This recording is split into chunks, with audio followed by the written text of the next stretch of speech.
Bonjour, je m'appelle Lauriane Sénédez, je suis avocat au barreau de Paris depuis une vingtaine d'années. Mon cabinet s'appelle Ratio Legis. J'y suis associée avec une équipe qui intervient donc dans mon cœur de métier en droit du travail, avec mon associé Nicolas Bouffier et notre collaboratrice Laura Nguyen. Et nous avons également un département au sein du cabinet avec mon associé fondateur qui s'appelle Patrick Chabrin et qui intervient en droit immobilier et en particulier en droit de l'expropriation. Alors aujourd'hui, moi je suis là pour vous parler du droit du travail, puisque j'accompagne depuis près de 20 ans les employeurs de toutes sortes, qu'il s'agisse de toutes petites entreprises, de création d'entreprises, et c'est de cela dont je voudrais vous parler aujourd'hui, mais également des groupes nationaux ou internationaux, pour tout ce qui concerne les aspects du quotidien, de votre quotidien à tous, c'est-à-dire votre journée de travail, et pour l'employeur, comment gérer ses salariés au sein de l'entreprise. Alors c'est une matière qui est parfois vue comme rébarbative, qui peut même faire peur, et je peux tout à fait le comprendre. Et pour autant, c'est une matière qu'il ne faut pas négliger,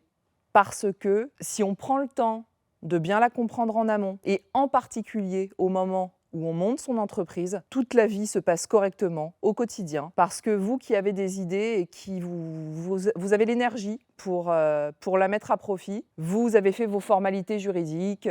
J'ai envie de dire chacun son job, hein. C'est sûr que quand on a une belle idée, une belle connaissance, on n'a pas nécessairement le temps, les moyens et presque l'envie de se mettre à toutes ces formalités juridiques, que ce soit au plan corp, au plan fiscal, mais aussi au plan social. Alors une fois que vous avez immatriculé votre entreprise et que vous êtes prêt à donner tout ce que vous avez, il vous faut une équipe, parce que personne ne va travailler seul, on le sait. On est bon ensemble et l'intelligence collective, elle est convoquée quand on travaille et qu'on veut développer son activité. On se dit, j'entends beaucoup et on en parle beaucoup, beaucoup d'entrepreneurs se disent oui, finalement, le droit du travail, c'est quand même beaucoup de difficultés. Moi, je travaille avec des freelances, donc j'ai pas tous ces sujets. Eh bien, c'est une erreur.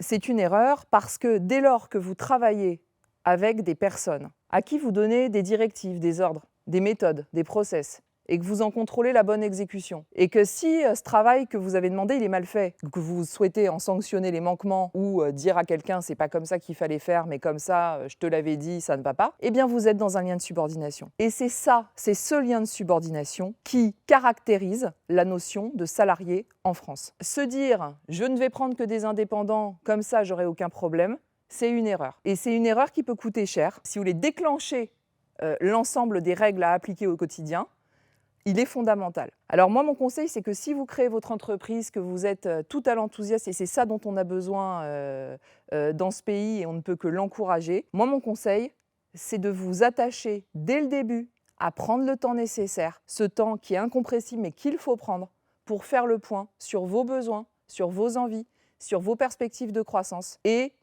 à l'aide de supports, de professionnels, parce qu'encore une fois, c'est chacun son métier, eh bien, vous allez en amont tout préparer, ce qui va vous permettre une sérénité au quotidien. Alors, quelques exemples. Vous avez votre immatriculation de société, vous avez vos statuts, tout est fait au greffe, ça y est, vous vous lancez. Vous avez besoin d'une équipe, vous allez embaucher. Eh bien, il va falloir déterminer votre convention collective applicable. Alors à l'INSEE, on va vous donner un code APE qui va déterminer, vous allez chercher sur Internet, code APE, j'applique tel texte. Alors parfois, c'est vrai que ça ne pose pas de grandes difficultés, mais bien souvent, ça en pose parce que cet indice INSEE, c'est qu'un indice. Ce code INSEE n'est qu'un indice. La convention collective, c'est quelque chose qui se détermine au vu de l'activité principale de votre entreprise. Et ça, c'est un choix, en tout cas un travail à effectuer qui est très important, parce que bien évidemment, c'est un texte conventionnel qui va s'appliquer à vos relations de travail dans le futur et qui va déterminer tout un tas de choses. La durée de la période d'essai, la durée du préavis, les indemnités de rupture, des formalités prévoyance mutuelle particulières, des maintiens de salaire pendant des arrêts maladie, etc., etc. Et si vous n'avez pas fait ce travail en amont, vous allez vous heurter à des difficultés dans le futur. Il y a quelque chose en droit du travail en France, une conclusion qu'on peut tirer, c'est que quand on a mal fait les choses au début, le retour en arrière est très compliqué. C'est très compliqué parce que vous gravez dans le marbre des éléments et on ne peut pas revenir forcément dessus en balayant le problème d'un revers de la main. Il y a des problèmes qu'on ne peut pas éviter comme ça. C'est pour ça qu'il faut vous attacher à prendre le temps de bien organiser votre entreprise sur le plan social, comme vous le ferez sur d'autres matières. Même si vous n'y pensez pas dès le départ et que ça vous est pénible, vous serez content au final de le faire. Pareil pour l'élaboration de votre contrat de travail. Chaque embauche nécessite, bien sûr qu'il y a un tronc commun, bien sûr qu'il y a des choses que vous allez apprendre parce que vous allez enrichir vos compétences avec l'expérience. Lorsque vous aurez été confronté à certaines difficultés une fois, la deuxième fois, elle sera plus facile. C'est comme ça qu'on apprend, c'est tout à fait normal. Votre contrat de travail, il va falloir vous poser la question à chaque fois, est-ce que le salarié que j'embauche, est-ce que par exemple il est libre de tout engagement auprès d'un précédent employeur? Chose à vérifier. Il va falloir également vous entourer bien sûr d'un prestataire de paye pour établir la déclaration préalable à l'embauche, les formalités d'embauche, procéder à certaines vérifications, paramétrer les payes. Il va falloir également dans votre contrat de travail choisir l'intitulé de poste qui est le sien, faire une fiche de poste descriptive de fonction, etc., etc., etc. Il va falloir gérer la période d'essai, il va falloir calculer des délais. Je ne vous dis pas ça pour vous inquiéter inutilement, parce qu'encore une fois, si vous prenez le temps de le faire en amont, ça se passera bien. Mais si vous voulez aller trop vite, que vous voulez sauter les étapes en ne maîtrisant pas les bases et les subtilités de cette matière qui parfois se déclenchent sur des dossiers en particulier, vous aurez des difficultés. Et ces difficultés, elles sont de taille parce que ça va vous provoquer des difficultés économiques et financières.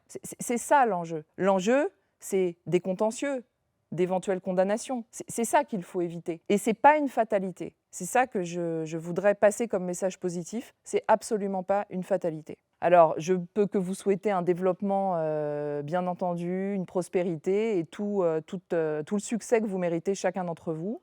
En résumé, en synthèse, ce que je veux vous dire à travers tout cela, et je vais essayer de parler votre langage, vous les startups qui connaissez la notion de dette technologique, c'est que dans ma matière, vous aurez une dette juridique si vous ne faites pas les choses en amont et si vous ne vous attachez pas au départ à prendre le temps de vous occuper du droit du travail. Et ça, c'est dans l'intérêt supérieur de votre entreprise.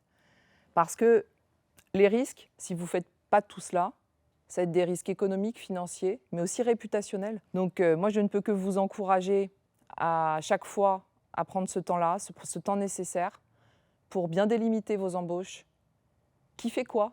Parce que c'est très important de savoir qui fait quoi. Sinon, au bout de 2-3 ans, vous n'aurez plus la force, vous ne pourrez plus faire tout cela. Vous serez dans le flot de votre activité. Vous serez dépassé et vous vous direz, allez, on continue comme ça, puis on verra bien s'il y a un problème. Moi, ce que je vous propose, c'est justement de ne pas vous retrouver dans cette situation qui est franchement très anxiogène et que je ne souhaite à personne parce que gérer une activité, c'est très bien, mais gérer des contentieux en plus, c'est vraiment absolument pas ce qu'on peut vous souhaiter.